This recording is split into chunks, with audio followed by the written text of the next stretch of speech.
అదే RTV app వార్తల్ని క్షణాల్లో చదివే అవకాశం ఉంటుంది. ఒక న్యూస్ పేపర్, ఒక టెలివిజన్ ఛానల్ మీ చేతుల్లో ఎప్పుడూ ఉంటాయి.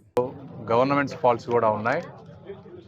గత 5 సంవత్సరాల్లో మీరు చూస్తే ఆ గేట్స్ మెయింటైన్ చేయలేకపోవటం కానీ, అంటే ఏదైనా ఒక బ్రిడ్జ్ కానీ లేకపోతే ఒక ప్రాజెక్ట్ కానీ ఇవన్నీ ఉన్నప్పుడు మెయింటైన్ చేసుకోవాలి. మనం మెయింటైన్ చేసుకుంటే ఆ గేట్ల టైంకి లిఫ్ట్ చేసుకోవటం, ఆ కట్టలన్నీ ఏంటంటే ఇవన్నీ లాక్కొని పోతూ ఉంటాయి కాబట్టి ప్రతి సంవత్సరం మెయింటైన్ చేసి కట్టలను మెయింటైన్ చేయాలి. అవి మెయింటైన్ చేయకపోవటం, లేకపోతే ఇసుక మట్టి తవ్వుకొని వెళ్ళిపోవటం.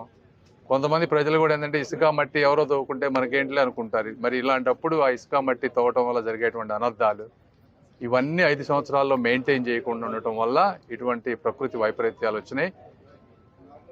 ఇక నుంచి ఇలాంటివి రాకుండా ఎవ్రీ ఇయర్ మేము కానీ మా నాయకులు కానీ అందరం రివ్యూలు చేసుకొని సిస్టమేటిక్గా దాన్ని మెయింటెనెన్స్ మోడ్లో తీసుకెళ్తాం.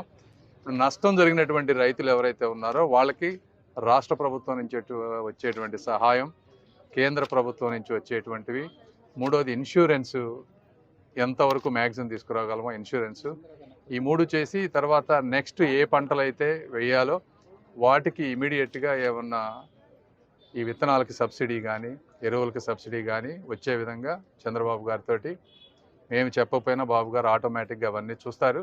బట్ అయినా కూడా మా వంతుగా ఇంకోసారి చెప్తాం. అదేవిధంగా కేంద్ర ప్రభుత్వ దృష్టికి కూడా తీసుకువెళ్ళి మా వంతు సహకారం మేము చేస్తాం తప్పకుండా. Thank you. అకాల వర్షాల వల్ల రాష్ట్రంలో అనేక ప్రాంతాలు ముంపుకు గురవటమే కాకుండా పెద్ద ఎత్తున వరద ఈనాటికి కూడా కొనసాగుతూ ఉంది.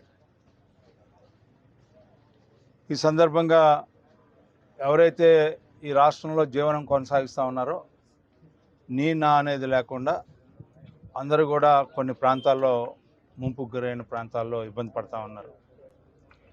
దీంతోపాటు ప్రత్యేకంగా మన ప్రాంతంలో లంక గ్రామాలు పూర్తిగా ఏ పంటలు ఉన్నాయో అవన్నీ కూడా నష్టం జరిగినాయి.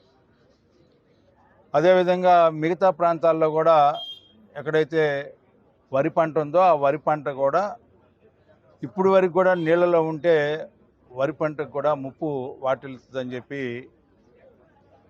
మనం రైతాంగం ద్వారా వినే మాటలు, అదేవిధంగా దానికి శాస్త్రజ్ఞులు కూడా చాలా స్పష్టంగా కూలిపోయేదానికి అవకాశం ఉందని చెప్పి చెప్తా ఉన్నారు.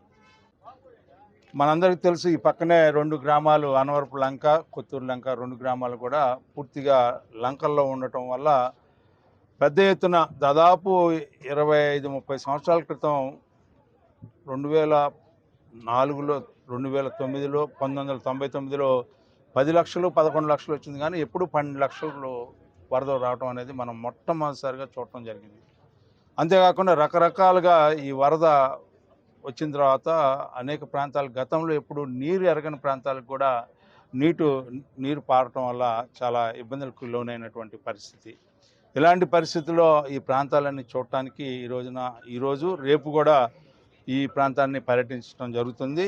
రేపు లంకల గ్రామాలు 2 కొత్తూరు లంక, అదేవిధంగా అనవరపు లంక కూడా వెళ్ళటం జరిగింది మంత్రి గారు అని చెప్పి ఈ సందర్భంగా మీకు మనవి చేస్తూ, ఎక్కడ సమస్య ఉన్నా, ఎక్కడ ఆపద సంభవించినా అక్కడ ఆపద్ బాంధవులాగా ఉండే వ్యక్తి ఎవరయ్యా అంటే ఈనాటి ముఖ్యమంత్రి నారా చంద్రబాబు నాయుడు గారని మనందరికీ తెలిసినటువంటి వాస్తవం, సత్యం.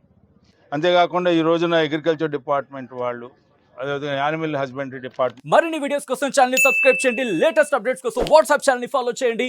అండ్ లింక్ డిస్క్రిప్షన్ లో ఉంది.